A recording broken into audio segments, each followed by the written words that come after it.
Assalamualaikum warahmatullahi wabarakatuh. Salam sehat dan ceria. Salam inovasi dan salam motivasi. Oke. Bagaimana kabarnya anak-anakku kelas 5 yang hebat? Mudah-mudahan pada pagi hari ini kabar kalian sehat walafiat dan masih dalam lindungan Allah Subhanahu wa taala. Amin amin ya robbal alamin. Hari ini kita akan belajar tema 1, subtema 1 pada pembelajaran yang ketiga. Mari kita simak video pembelajaran berikut ini.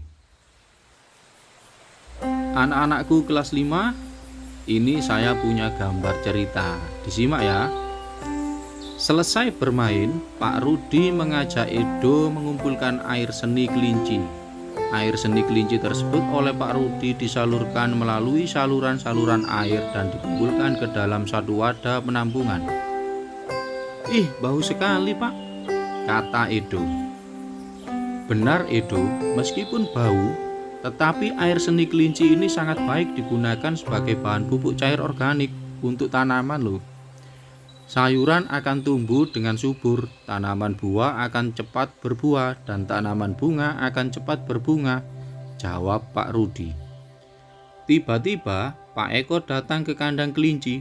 Pak Eko meminta air seni kelinci Pak Rudi untuk memupuk sayuran di belakang rumahnya. Dengan ikhlas, Pak Rudi pun memberikan sebagian air seni kelinci tersebut kepada Pak Eko.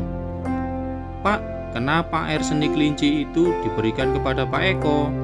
Kan sayang, Pak," tanya Edo penasaran. "Iya, tidak apa-apa, Edo. Kita harus saling membantu jika ada orang yang membutuhkan bantuan. Kita harus secara ikhlas dan sukarela memberikan bantuan karena kita makhluk sosial, artinya tidak dapat hidup sendiri dan membutuhkan bantuan orang lain," jawab Pak Rudi. "Dan ingat, saling membantu dan tolong-menolong adalah bentuk dari pengamalan sila Pancasila juga loh," tambah Pak Rudi. "Benar sekali, Pak. Jika tidak salah, sila kemanusiaan yang adil dan beradab," kata Edo. Nah, anak-anakku kelas 5 yang hebat, sikap saling membantu dan tolong-menolong merupakan nilai-nilai yang terkandung dalam sila Pancasila. Pada hari ini kita akan membahas nilai-nilai yang terkandung dalam sila-sila Pancasila.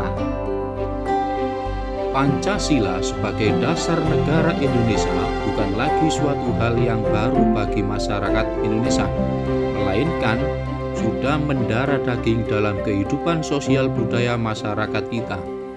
Nilai-nilai tersebut telah meliputi berbagai aspek kehidupan dan masih tetap dipelihara sampai saat ini. Nilai-nilai Pancasila perlu sekali kita kembangkan dalam kehidupan sosial budaya. Hal ini dimaksudkan agar tercipta suasana yang tenang, sejahtera, damai, dan aman. Tanpa nilai-nilai tersebut, kita tidak akan dapat mencapai semua itu. Anak-anakku yang hebat, sudahkah kalian tahu apa saja nilai-nilai yang terkandung dalam sila-sila Pancasila? Sekarang, kita bahas satu persatu nilai-nilai yang terkandung dalam setiap sila-sila Pancasila. Yang pertama, nilai ketuhanan yang Maha Esa.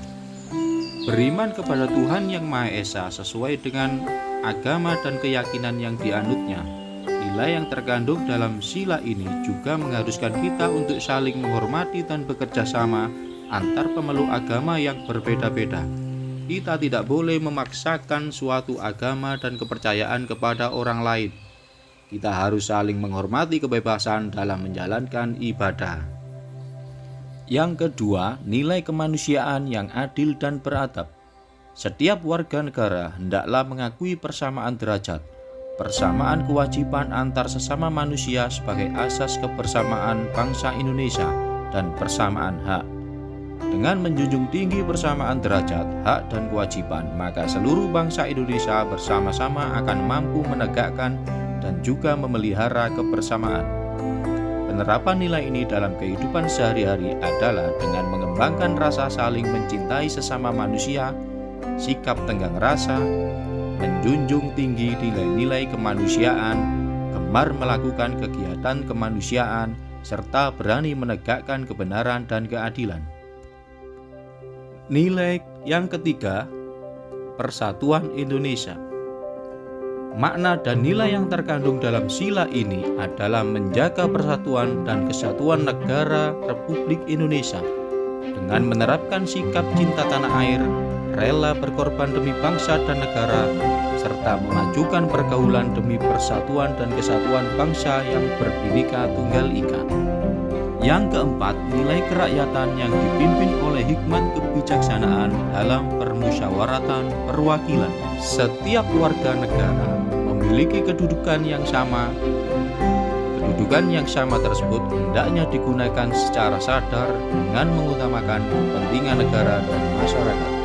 Selain itu, warga negara Indonesia harus selalu mengutamakan musyawarah untuk mufakat dalam menyelesaikan suatu persoalan bersama.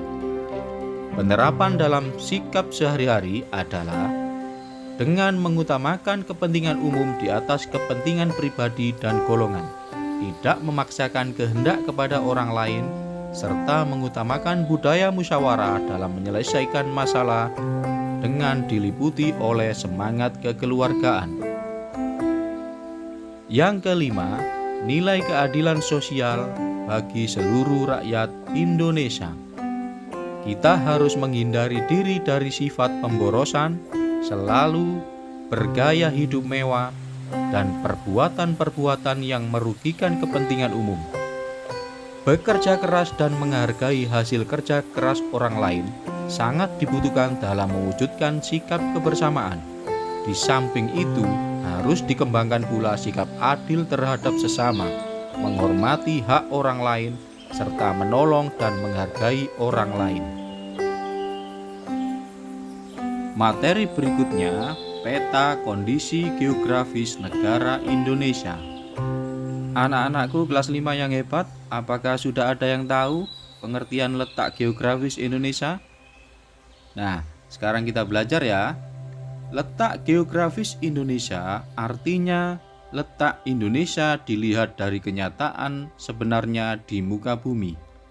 Secara geografis, Indonesia terletak di antara dua benua, yaitu benua Australia dan benua Asia, serta terletak di antara dua samudra, yaitu Samudra Hindia dan Samudra Pasifik. Dengan demikian, dapat dikatakan bahwa Indonesia berada pada posisi silang dunia atau world cross position. Pada posisi seperti ini, Indonesia menjadi pusat jalur lalu lintas dunia. Oleh karena itu, Indonesia dianggap memiliki posisi yang strategis. Letak geografis Indonesia menyebabkan beberapa hal sebagai berikut. 1. Indonesia berada pada persilangan lalu lintas dunia yang ramai, sehingga menguntungkan dari segi ekonomi. 2. Indonesia memiliki 3 iklim utama, yaitu iklim muson atau iklim musim, iklim tropis atau iklim panas, dan iklim laut. Secara geografis, Indonesia berbatasan dengan negara-negara lain. Batas-batas geografis Indonesia dengan negara-negara lain yaitu sebelah utara Indonesia berbatasan dengan negara Malaysia, Singapura, dan Filipina. Sebelah selatan Indonesia berbatasan dengan negara Australia. Sebelah timur Indonesia berbatasan dengan negara Papua Nugini. Dan sebelah barat Indonesia berbatasan dengan Samudra Hindia. Anak-anakku yang hebat, demikian penjelasan materi untuk hari ini. Tetap semangat dan rajin berolahraga demi menjaga kesehatan dan terhindar dari COVID-19. Salam sehat dan ceria. Wassalamualaikum warahmatullahi wabarakatuh.